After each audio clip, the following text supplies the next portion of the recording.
Je m'appelle Dina Mongo Sawa. Mongo, c'est mon nom de jeune fille parce que je suis la fille de Mongo Sissé. Et Sawa, c'est le nom de mon mari. Donc, c'est Madame Sawa. J'avoue que non, j'ai jamais su qui il était vraiment en dehors de sa vie familiale. C'est vrai, je me souviens avoir vu des BD dans la maison. Bon, voilà, c'était, voilà, papa, il a écrit ça. On aimait bien lire les aventures de Matamata et Pili Pili.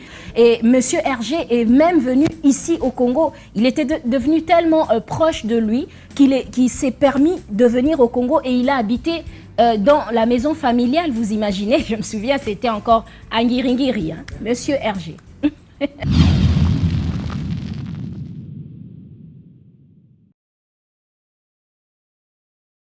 Alors après sa mort, j'ai découvert d'abord que c'était un jeune Congolais plein d'enthousiasme et plein, je peux dire qu'il avait du cran.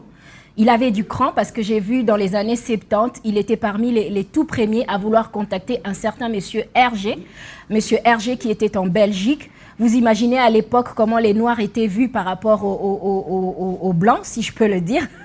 Donc lui, il a osé, il a écrit une lettre qu'il a postée à monsieur Hergé dans les années 70. Je me souviens encore de la lettre que j'avais lue, c'était, je crois, en 1974, où il a demandé à monsieur Hergé s'il pouvait lui envoyer ses dessins, parce que c'était un jeune homme qui avait beaucoup d'imagination et il dessinait beaucoup sur tout ce qui se passait autour de lui. En fait, il parlait du Congo à l'époque, de tous les mésaventures qu'il vivait à l'époque, et il a tout simplement transcrit cela dans ses BD, et il voulait le faire comprendre à ce monsieur Hergé, qui était ce grand dessinateur, vous voyez.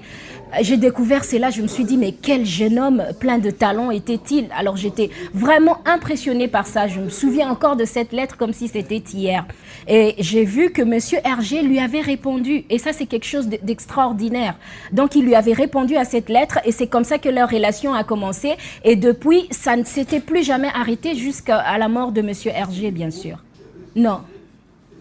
J'avoue que non, j'ai jamais su qui il était vraiment en dehors de sa vie familiale. C'est vrai, je me souviens avoir vu des BD dans la maison. Bon, voilà, c'était, voilà, papa, il a écrit ça. On aimait bien lire les aventures de Matamata et Pili Pili.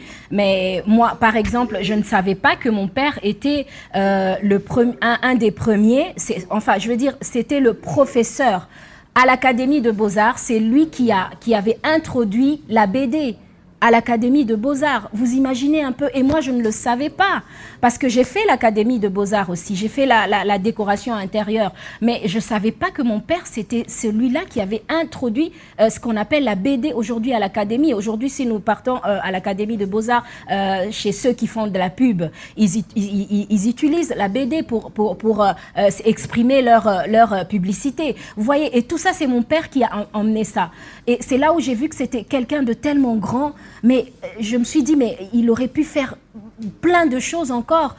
Je me dis qu'il y a quelque chose qui manque là. Jusqu'aujourd'hui, je me dis, il y a quelque chose qui manque. Parce qu'il a tellement fait. Le premier étudiant congolais à avoir travaillé dans les studios Hergé.